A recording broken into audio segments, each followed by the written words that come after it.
Biden and Blinken and the rest of them actually went through the list of things Trump had done to protect this country and reversed all of them, because they're sellouts.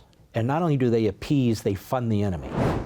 Joe Biden and Antony Blinken are destroying the state of Israel, and they are forcing, through all kinds of pressure and backstabbing, the Israelis to fight the war in a way that they'd rather not.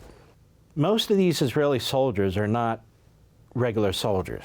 They're trained, on the weekends, or they're trained on their off times to help defend their country. They're literally bakers and candle makers. They are literally plumbers and truck drivers, electricians and doctors, nurses.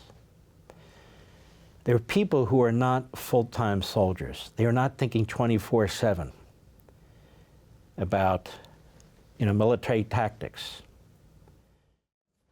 And they're getting killed. And our media won't report it.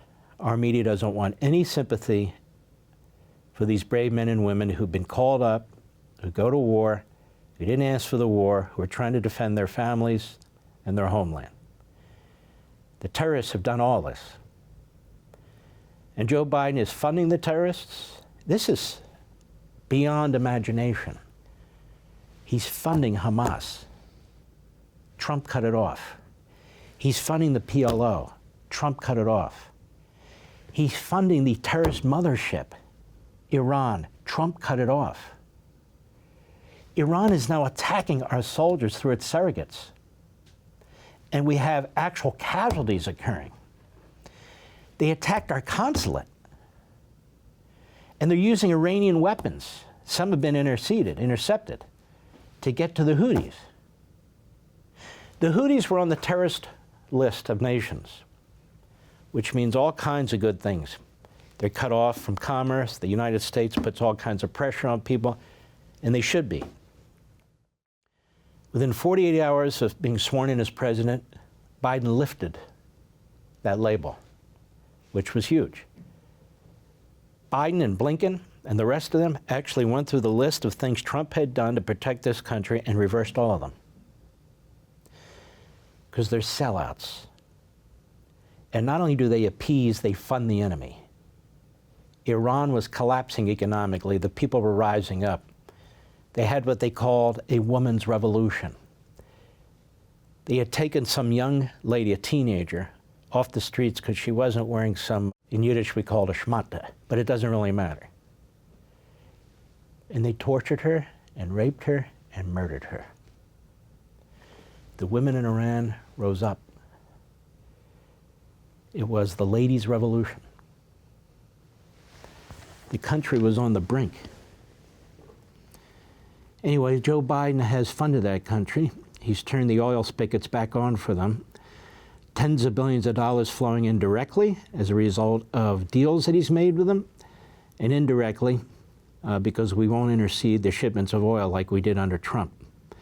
They fully rearmed, and now even the United Nations is saying, hey, world, they're going to get a nuclear weapon, and it's just a matter of very short period of time. The inspections have been closed down. Everything's been cut off.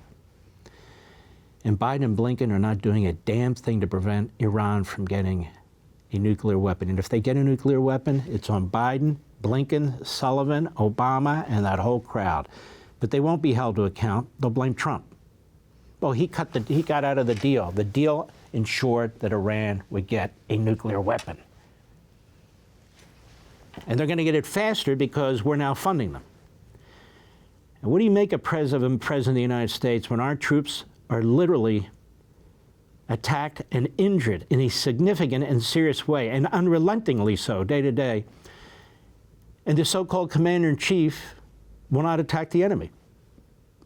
In fact, keeps funding the enemy. Nothing has changed from October 6th forward. Nothing.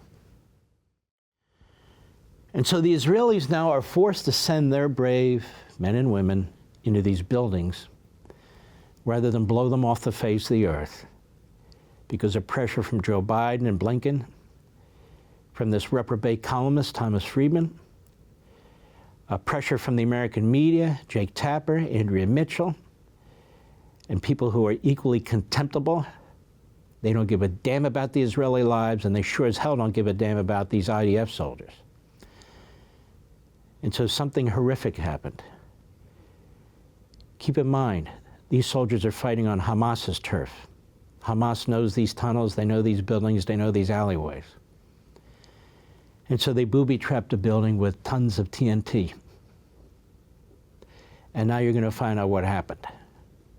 Go.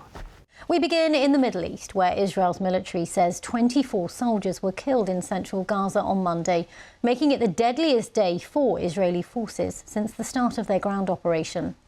In a statement, Prime Minister Benjamin Netanyahu said, "Yesterday we experienced one of our most difficult days since the war erupted. In the name of our heroes, for the sake of our lives, we will not stop fighting until absolute victory," he continued. Well, his comments come despite increasing pressure internationally and from within Israel for the fighting to stop. All right, so they go on with their propaganda. Israel's trying to defeat this enemy, and the world doesn't want them to. This happens time and time again, but Netanyahu is saying not this time. And so Biden, Blinken, Freeman, the New York Times, Democrats, even Jewish Democrats on Capitol Hill, the American media, and of course, Blinken organizing the Arab states against Israel, the European states against Israel, even the UN against Israel, are trying to get Israel to stop. Not cease, but to surrender and lose. They also want Israel to give the Gaza Strip back to the Palestinians. And then they want Israel to create a brand new country out of their ancestral homelands, which would include their original capital, Shiloh. Out of Judea and Samaria, they want them to move all their quote-unquote settlers. The indigenous peoples can't be settlers, but move them out. 700,000 of them.